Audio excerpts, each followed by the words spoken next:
Hi, my name's Seyan Sarvan. My pronouns are she, her, and my character is Lisbeth Faruqi in It's a Sin by Russell T Davies.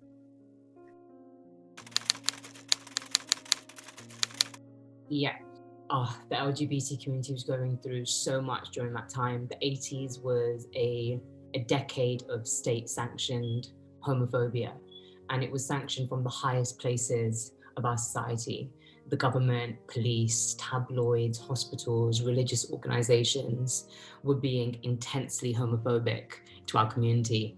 And it was a time where Section 28 was brought in, which banned all promotion of homosexuality, which obviously made our community feel even more restricted. And the Conservative government at that time, led by Margaret Thatcher, basically declared war on the LGBT community. You had the Chief Constable of Manchester, I think his name was James Anderson, who was so abusive and was quoted saying that they are swirling in a cesspit of their own making. Which just increased and intensified the homophobic behavior. It increased police brutality and arrests. So yeah, the community was going through so much at that time.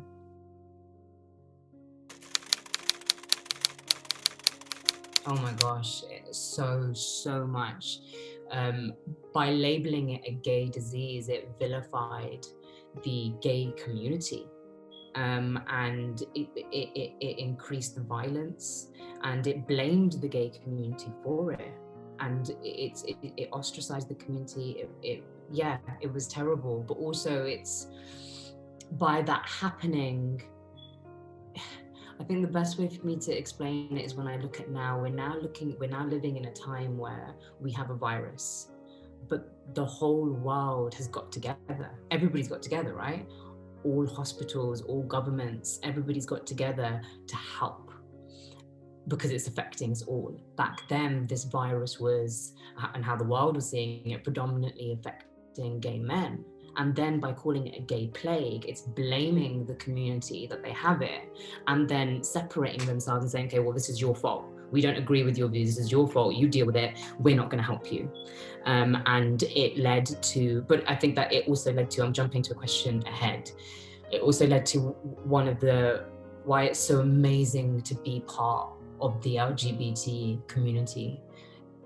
That level of restriction made us mobilize and come together and be there for one another.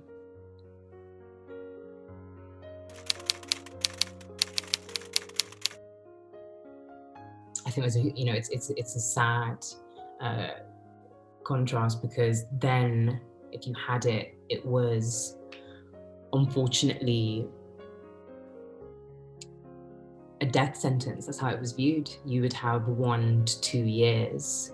That's what you were given. And now, thankfully, because the world woke up, and because of the research that's happened, now we've just had HIV testing week. So I hope you've been tested. You get tested, you catch it.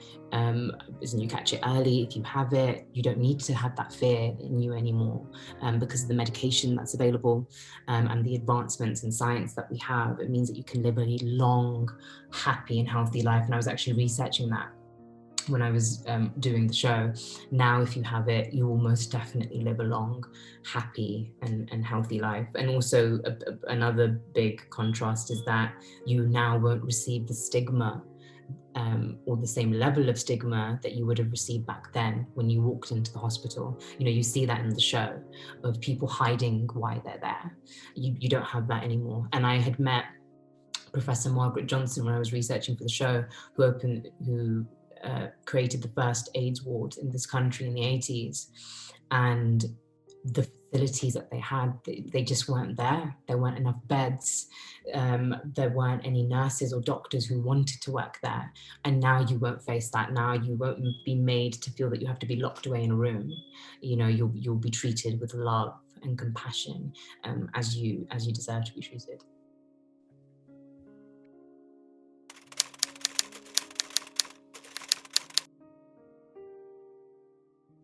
So the impact that my character had on people who had HIV/AIDS. So first, I'll tell you who my character is. Elizabeth Faruqi. She's a queer female lawyer in the 80s. She is based on, she is a fictional character, but I was talking to Russell about this, and he basically said that she's a symbol. She was ahead of her time, like so many of the characters in It's a Sin and so many people that, you know, existed then.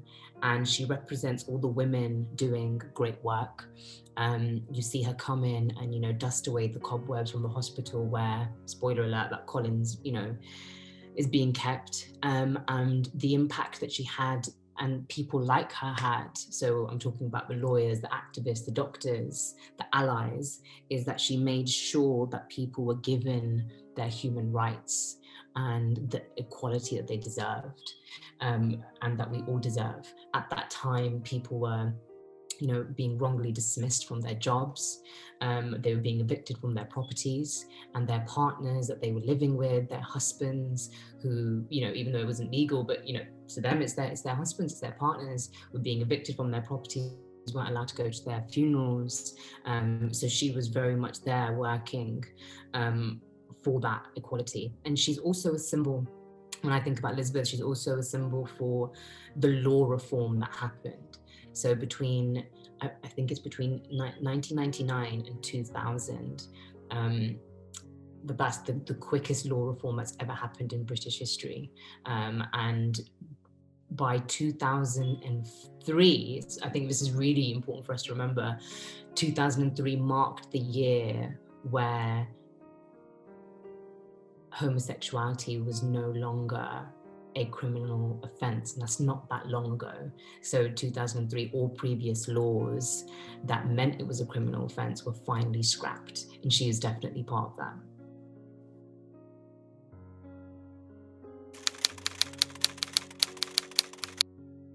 Yeah, for real. Yeah, I can definitely relate to the story, and especially my character. Like, I'm a gay woman, like Elizabeth, we're both British Asian, and also, of course, like, so I know what homophobia feels like. I know what it feels like to have stereotypes put on you of how you should be as a woman, how you should be as a gay woman, how you should be as an Asian woman, how should you be as a British woman, how you should be as an actress, and constantly being put into boxes. And she doesn't fit into any of those boxes, and she makes her own mold, and we see that with all of these characters. And I think that's the beautiful thing about what Russell shows us in this story, is that you see these group of boys come to London, and you see every part of their life. You see their love stories, you see their fun, you see their crazy nights out, you see their you see everything about them, and then this virus hits. And it shows that we're all built of the same stuff. This could happen to any of us. And yeah, so yeah, I think we can relate with every single thing in this story.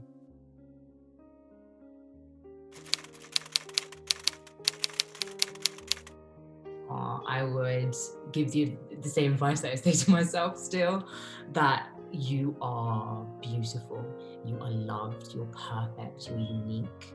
Celebrate who you are, and by you being proud of who you are and brave and strong enough to show the world, you're inspiring the next generation. We need you. We need all the gifts that you have. Share them with us, share who you are, share your stories, and yeah, you're valued, you're perfect, and it's beautiful.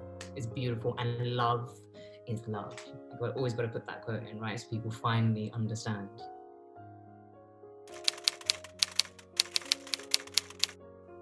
Oh, it's so fun. It's so beautiful.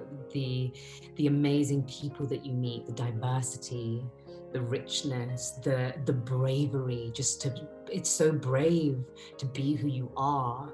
When you live in a world that for such a long time it's made you feel ashamed of who you are.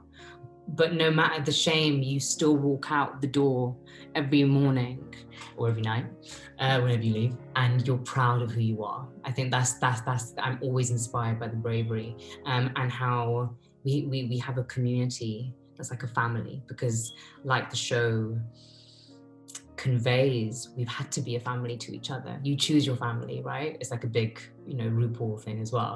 I'm a big RuPaul fan. But yeah, we're a family and we're together, and that's a beautiful thing.